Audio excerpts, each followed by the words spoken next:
Hi everyone, welcome back. You're still with us here on the C Morning Show. We're almost at the halfway point of our program, which brings us to our first discussion of the day. And joining me this morning is Rachel Poniman. She is a friend of the program and also a clinical psychologist from Personal Growth. I say me, but I should be us, shouldn't it? I seem to have an empty chair here. Good morning, Rachel. How are you? Oh my goodness! It's so good to see you again. Hi. Let's talk about self-sabotage, right? Yes, for sure. Yes, alrighty. Is something here? Well, yeah, it's just that, you know, the makeup lady, I mean, it took a while to just fix my hair. Anyway, let's just get into the conversation, which that was a scene that we Okay, my goodness. Well, thanks for giving me the heads up, guys. Yes, okay, so that was a very good example of, I'm still very confused about this self-sabotage. Yes. Is that an example of it? You just coming in, strolling in as you please, and just kind of blowing it off on somebody else? Yeah, I mean, as you can see, the scene was basically, I'm late, but I don't apologize for it. So I don't realize that it's actually not cool. It's not me at all. That's very surprised.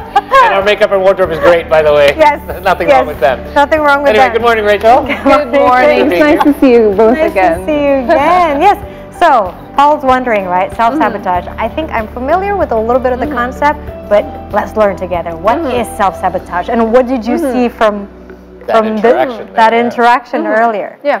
So, I mean, you were late because of hair and makeup, yes. Right? But then, like, in that situation, if you were able to do it earlier, but you choose not to, yes, that's probably self-sabotage. Okay. Yes. So, self-sabotage is this, like, general term of, like, self-destructive behaviors that is directed at yourself. So, imagine that you have to do something that you know is good for you, and you can do it, but you choose not to. So, imagine that you are a glass of a bottle of like 1 liter water, but you choose to fill it up at like 200 mils max. Oh, that's a right. It's kind of like that. Right. So it's not optimum. It's not optimum. Maximizing your potential. No. Yes. Why? Why do people do that? Because I am sure in our lifetimes we've done it without realizing. I know for sure that I've self-sabotaged. I've sabotaged myself before. Why do we do that? So I agree with you that it's unconscious. Most of the time it's unconscious because it kind of goes hand in hand with like us being critical of ourselves and negative self-talk. But it's usually rooted with like lack of self-esteem, insecurities, which we all have, fears. It could also lead from experiencing trauma, you know, when you were younger, neglect, maybe even modeling that behavior from your parents or caregivers. Okay. In certain cases, it could also lead from like social media, because sometimes it's like trending or not trending to do certain things. So it's How do you mean? Pretty complex thing. How do you mean? Like on social media? I mean, how? Sometimes, for example, I mean, this might seem so old to me, but parkouring. Oh, parkour. Remember when parkour was like a trend, and they would like do it and like harm themselves in a way so to like look harm. cool. Okay. Yeah. So self-sabotage, because it's talked about on social media, it's been made into a hashtag. Suddenly it's cool, so they're doing it because of that trend, supposedly? I would say it's more like an unconscious way. Right. In an unconscious way, because certain trends, for example, when it comes to like dealing with like friends or like other people, or to make yourself look cooler or someone, there would be some like self-destructive behavior there. Wow. Yeah. So Marissa mentioned at the top of the program that, you know, whether or not we realize it, we've probably done this at one point or another in our lives. So I tried the entire hour and a half to think, when have I ever done this? And the closest I can come is, I mentioned this a little bit to you off air, was that earlier in high school, I knew I wasn't one of the best basketball players of the seniors, and I knew I probably wouldn't make the cut. So I just didn't try my hardest. Does that count as self-sabotage? Because then if I didn't try my hardest, or I did not maximize my potential, then I had something to blame it on, instead of trying my best and still not making it. Would that, because that made one, I know it sounds weird, but the first part made me feel a little better, because then I had something to blame it on, as opposed to just me not being good enough. So complacency. So that is one example of self-sabotaging, where self-sabotage helps you avoid that fear of like failing. It was a fear of failure. I do remember that. So then it came from a place of insecurity of, if I don't put my full efforts, then like I didn't put my full effort. Correct. So it's like making up excuses for yourself. Okay. Kind of like that too. Yeah. Okay, It's a very like complex, Guilty like as charged. interesting thing. We are all guilty as charged, Paul. So how do we, well, like Paul said earlier, at that time he was lightly unaware of that, but now in hindsight he's aware. So how do we make ourselves aware that, oh, this what I'm doing right now is I'm sabotaging myself? So how do we catch ourselves before it happens? So before we get to that part, self-sabotage is a tricky thing because you can't really like overcome it without being aware of it.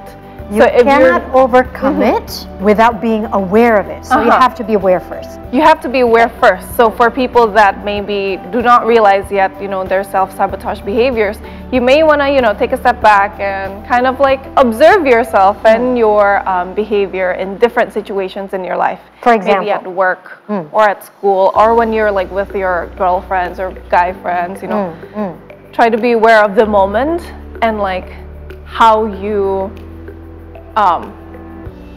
react to different like situations and definitely like crisis situations. So it's like a lot of information there.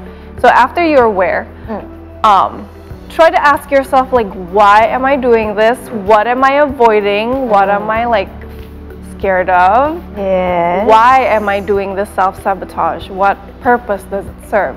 From there, then it would like come up like, oh, maybe that fear of failure, maybe those like insecurities towards certain people, inferiority, imposter syndrome is also self-sabotage. So uncovering the real reason is basically the main part of it, right? Or being afraid of getting hurt as well. So after that, you would want to, I mean, if you are willing to change, not a lot of people are willing to change, but if you are willing to change, then you would want to set a new target behavior that would help with that. Like for example, let's play with a context, right? Because you mentioned relationship. I think we sabotage a lot in our relationships.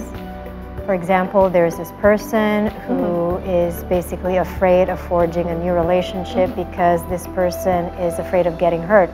So instead of like having nice interaction, this person starts to create fights and arguments so that the other person or the love interest will leave because it's like, because that makes this person feel safe. So sabotaging the relationship, that is actually sabotage. Exactly, because, rather than me getting hurt, you leaving me later, why don't I just force you to leave now? Exactly, right, Paul? It's like, so in that situation, which I'm sure a lot of us have done or are doing right now, clearly self-destructive and unhealthy, how do we catch yourself and in a way, I know you said overcoming is very realistic, but how do we catch ourselves so that we don't reach that point, which will hurt us anyway when people abandon us, right? That's $1 million question right there. I mean, it would take a lot of like practice, a lot of being mindful, not in a sense of like meditation, but like mindful in a way that you are aware of what you're doing, what you're feeling. And then I would also suggest like being aware of like negative self-talk and those like negative core beliefs that you may have about yourself. Like, I'm unlovable, so just go anyway.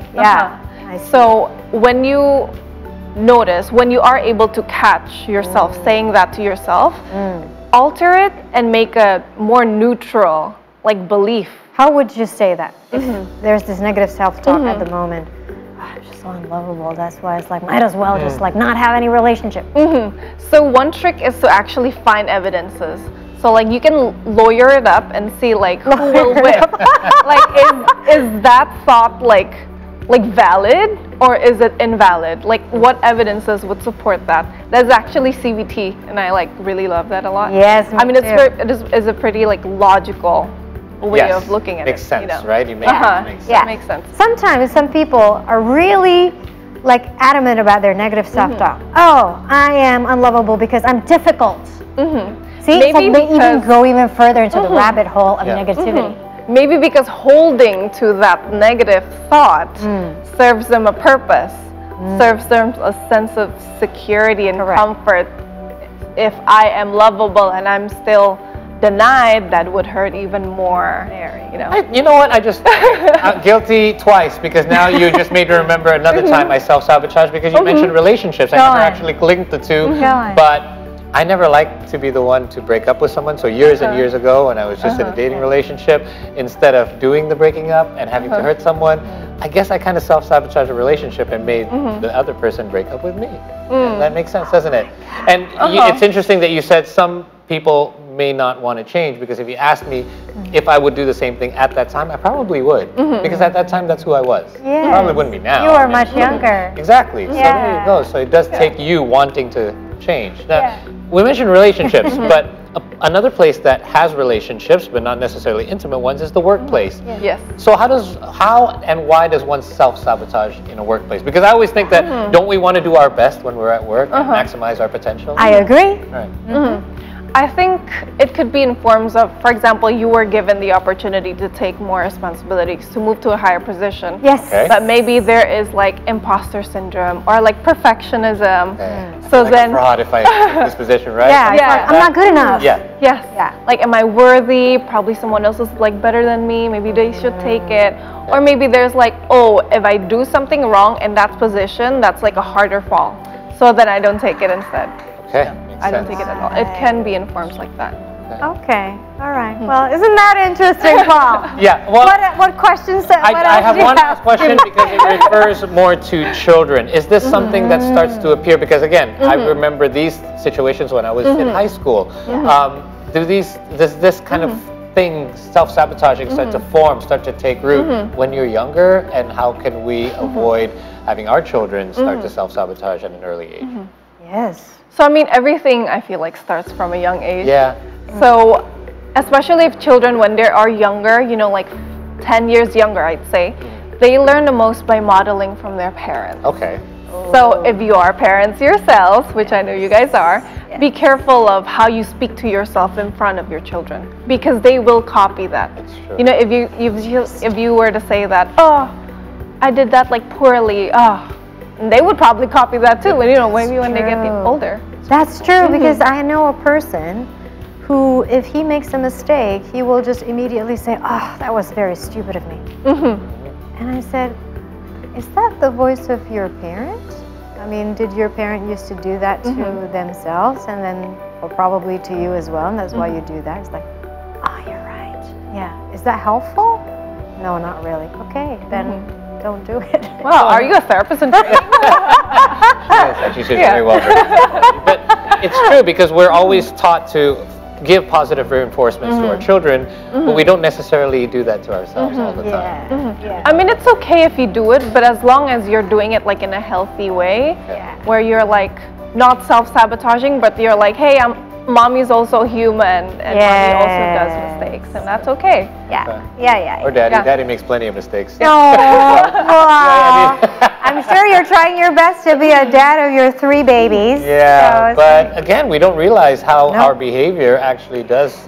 We're like mirrors. We're reflecting it right to our kids as well. Because I remember when we were children, the adults would say, you know, be careful with what you say in front of your children, because they will imitate. And then I thought, at the time, I'm like, whatever. I mean, it's like we don't really imitate our parents, but we do. Yeah, 30 years on, I sound exactly like my mom. Exactly. Rachel, thank you so much for joining us here today and indulging our little skit, as well as telling us more about self-sabotage. We hope that this is something that we're able to identify more often, so we can avoid self-sabotaging behavior.